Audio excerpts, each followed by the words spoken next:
Maroc, des centaines de milliers de garçons et de filles âgés de 8 à 15 ans n'ont jamais été à l'école ou l'ont quitté prématurément.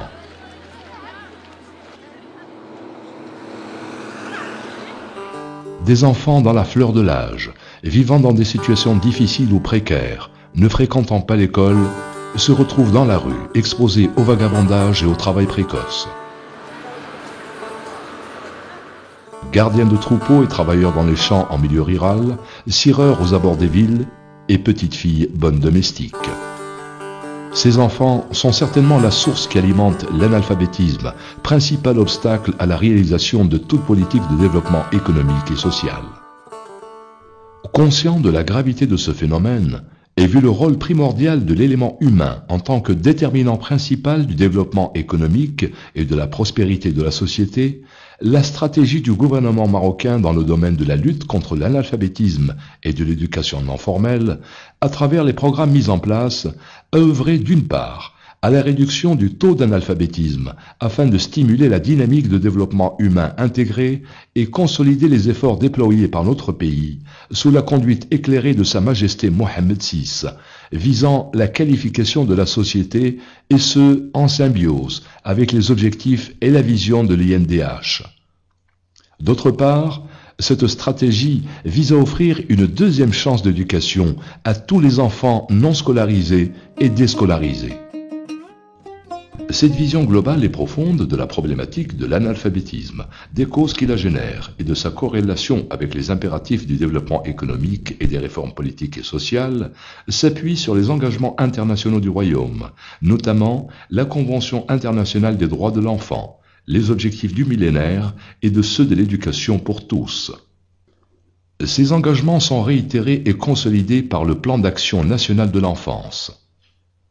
Cette vision trouve également sa référence dans les dispositions de la Charte nationale de l'éducation et de la formation qui prévoit parmi ses objectifs éradiquer de manière quasi totale le fléau de l'analphabétisme à l'horizon 2015, assurer l'éducation pour tous les enfants non scolarisés et déscolarisés à l'horizon 2010, réduire le taux d'abandon scolaire dans le primaire à 2% à l'horizon 2010.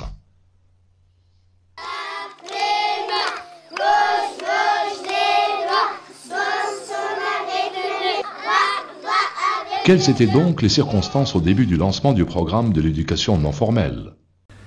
L'idée m'est venue lorsque, en examinant les statistiques de scolarisation et en les comparant avec les résultats du recensement, il m'est apparu qu'il y avait entre 2 500 000 et 2 700 000 enfants entre 7 ans et 15 ans qui devaient être à l'école et qui n'étaient pas à l'école. Je me suis posé la question, mais où sont-ils? Que font-ils? Une partie d'entre eux travaillaient, c'est l'histoire des petites bonnes, c'est aussi les enfants qui travaillent dans l'artisanat, c'est aussi ceux qui sont bergers, et puis il y a aussi certains qui sont abandonnés à eux-mêmes et qui constituent ce qu'on appelle déjà les enfants de la rue. Cette expérience d'éducation non formelle, il faut le dire, ce n'est pas de l'alphabétisation. Je pense que c'est très important d'insister là-dessus. Ma vision de l'éducation non formelle est une éducation, une formation, mais elle a un objectif, c'est que ces enfants doivent être réintégrés dans un circuit qui est le circuit économique et en même temps leur donner, je dirais, leur qualité de citoyen à part entière. De ce constat est née en février 1998 la direction de l'éducation non formelle. Quelle est donc la nouveauté apportée par cette direction?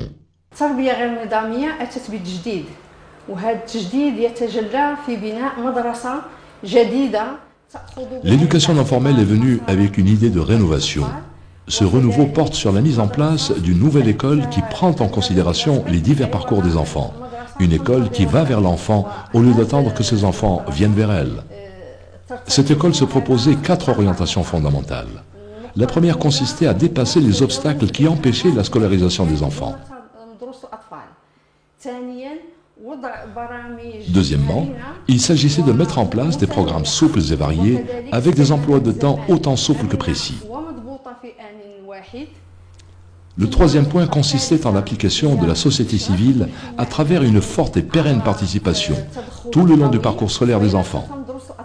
Le quatrième volet, qui est aussi fondamental, comprend la formation de l'ensemble des intervenants. L'objectif de l'éducation non formelle est d'assurer l'éducation pour tous, en vue d'éradiquer l'analphabétisme à la source et concourir à l'objectif de la généralisation de l'éducation, tout en offrant aux bénéficiaires de ces programmes la possibilité d'intégrer l'école formelle, la formation professionnelle ou la vie active, et ce à travers des partenariats avec les ONG et la société civile. La stratégie du secrétariat d'État dans le domaine de l'éducation non formelle se fonde sur deux approches, l'une curative et l'autre préventive. La première consiste à assurer le droit à l'éducation aux enfants qui n'ont pas pu intégrer l'école ou l'ayant quittée alors qu'ils sont encore sous l'obligation scolaire, pour des raisons économiques, sociales ou autres. La deuxième approche, quant à elle, vise à lutter contre la déscolarisation et l'abandon scolaire à la source.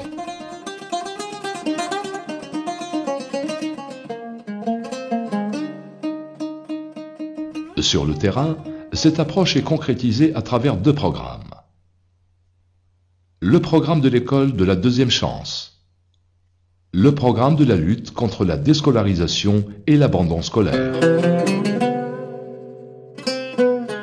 Le programme de la seconde chance, qui a un caractère curatif, est destiné à l'insertion des bénéficiaires dans l'enseignement formel ou dans les filières d'initiation à la formation professionnelle. Ce programme est décliné en trois formules. Le programme de partenariat avec les associations. Il vise l'ouverture de classes et leur gestion dans un cadre partenarial où le monde rural constitue une cible prioritaire, autant en termes d'objectifs qu'en nombre de programmes.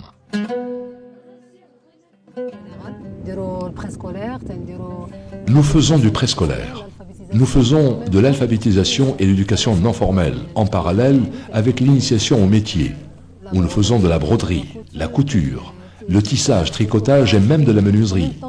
L'essentiel pour nous, c'est de lutter contre la déperdition scolaire au bénéfice des enfants lors des moissons, lors des labours, où l'on constate l'augmentation des absences. Mais le plus important, c'est bien le suivi.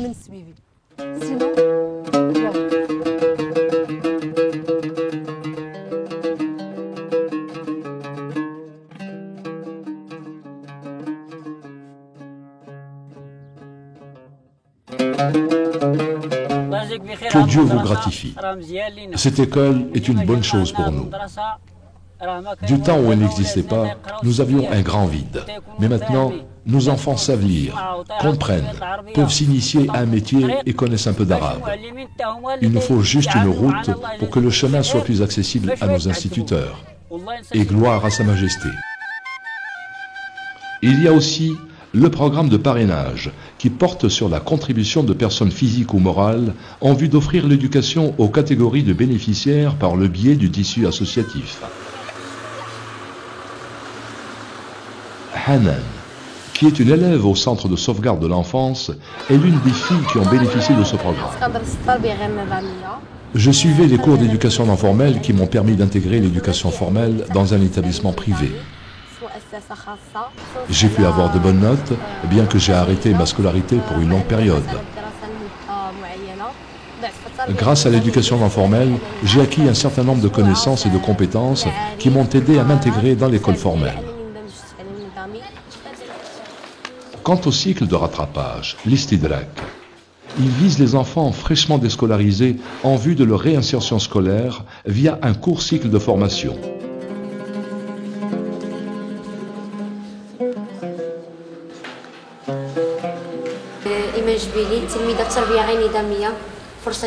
Après l'éducation non formelle, ma deuxième chance, j'ai intégré l'école que j'ai arrêtée auparavant au niveau de la 5e année fondamentale. Dans cette école, j'apprends le métier d'orfèvrerie dont je rêvais souvent depuis que j'étais toute petite et qui est maintenant une réalité grâce au soutien et à l'aide de mes encadrants. Les cellules de veille constituent une des composantes essentielles du programme de lutte contre l'abandon scolaire. Ces cellules, créées au niveau des établissements scolaires et composées du directeur, d'enseignants, d'inspecteurs pédagogiques, d'élus, de représentants de l'association des tuteurs et parents d'élèves et d'ONG sont chargés d'établir des diagnostics sur la situation des abandons et de tracer des programmes d'intervention et coordonner leur mise en œuvre. Dans de nombreuses régions, les élèves jouent le rôle de catalyseurs au sein des cellules de veille, en participant aux opérations de diagnostic de l'abandon en vue d'y apporter des mesures préventives. Je lui dis « Pourquoi tu ne veux pas venir à l'école ?» Il me répond « Parce que je veux travailler ». Il me dit encore « C'est pour des raisons matérielles ». Après, je lui ai dit « Viens avec moi à l'école ». Il me répond « L'année prochaine ». Je renchéris. Pourquoi pas maintenant, alors que nous disposons de place dans une classe? Et au début de l'année, nous lui venons en aide pour qu'il puisse rattraper et comprendre les leçons qu'il avait ratées. Grâce au travail accompli par la cellule de veille dans cette école, le taux de redoublement, d'absence et de déperdition scolaire a pu être baissé. Nous ne pouvons accepter au niveau de la cellule de veille de cet établissement une moyenne inférieure à 5,46. Là-dessus, on est catégorique.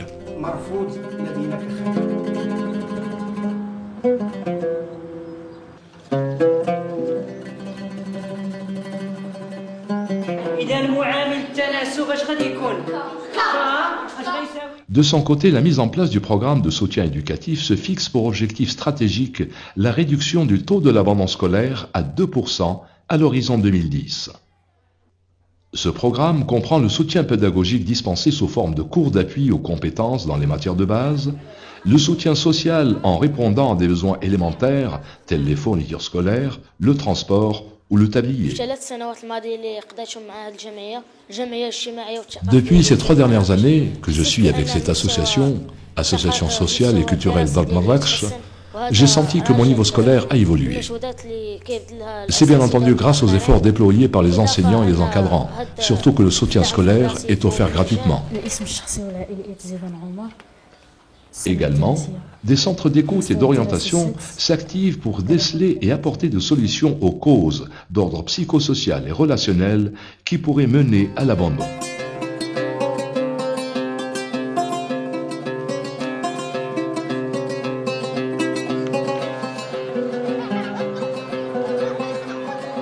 La multiplicité des profils et des catégories de bénéficiaires de l'éducation non formelle impose une diversité de programmes pédagogiques qui soient en mesure de répondre aux attentes des publics cibles. C'est la raison pour laquelle 4 curricula sont mis en œuvre. Le curriculum pour l'insertion scolaire, le curriculum pour l'enfant en milieu rural, le curriculum pour l'intégration sociale et le curriculum de l'insertion dans la formation professionnelle. Le curriculum pour l'insertion scolaire. Ce programme vise les enfants non scolarisés ou déscolarisés dans le but de les réinsérer dans les cycles de l'enseignement public.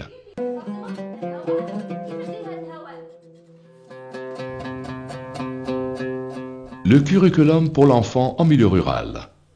Ce programme s'adresse aux enfants vivant en milieu rural. Il vise en particulier l'insertion scolaire ou la préparation des bénéficiaires en vue de leur intégration dans leur milieu.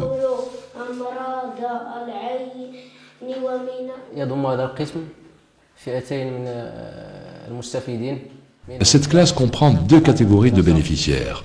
Une composée de déscolarisés et une deuxième catégorie où figurent des enfants qui gardent le troupeau et ramassent le bois pour les besoins domestiques. Aujourd'hui, Dieu merci, ces enfants ont de bons résultats et savent lire et écrire.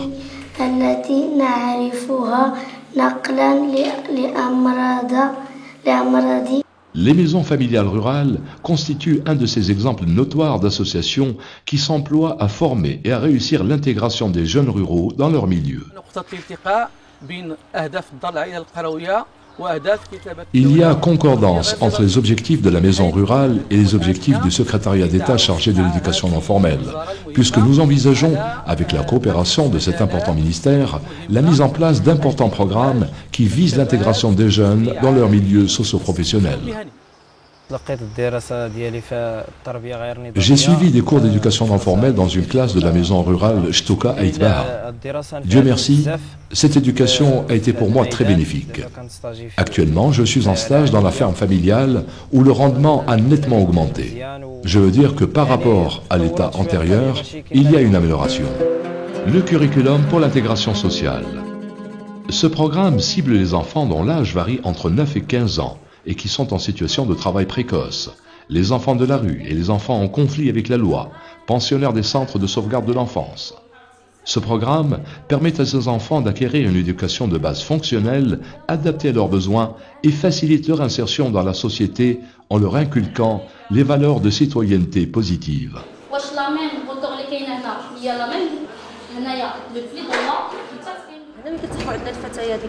Lorsque nous accueillons des filles déscolarisées, nous leur offrons l'éducation non formelle selon leur niveau.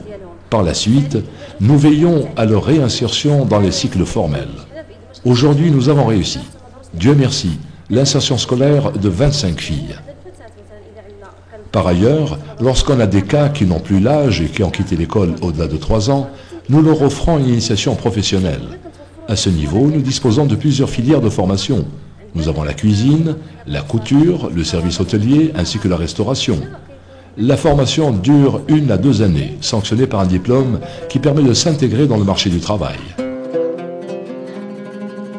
Le curriculum de l'insertion dans la formation professionnelle. Ce programme est destiné aux enfants déscolarisés âgés entre 12 et 15 ans en vue de l'initiation à un métier.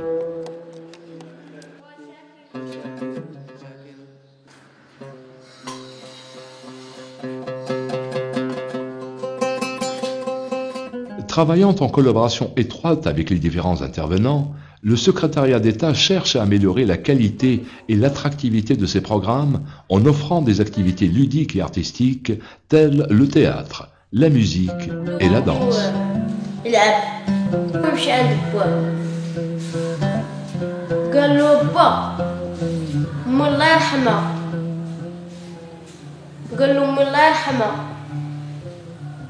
ويقول له ايه ويقول له با ايه امك الله يرحمها مالها ويقول له كانت امي احسن منك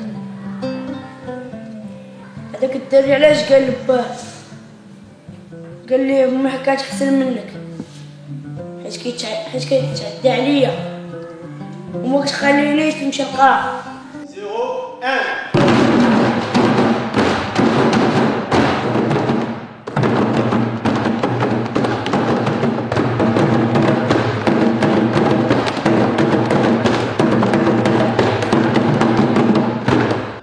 Quels sont donc brièvement les résultats et les réalisations des programmes d'éducation non formelle? Le programme d'éducation non formelle a débuté en 1997.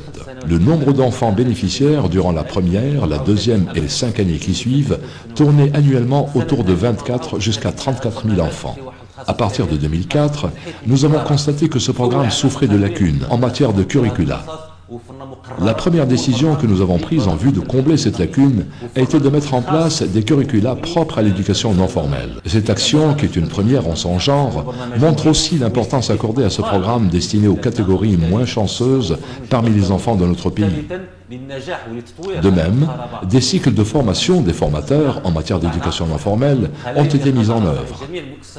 Nous avons également instauré des cellules de veille au niveau de tous les établissements scolaires primaires et avons atteint un taux de couverture de 91%. Le travail de ces cellules de veille consiste à aider les cas des enfants en difficulté et qui sont susceptibles d'arrêter leur scolarité. Environ 133 000 enfants ont bénéficié de la première année de ce programme lancé en 2004-2005.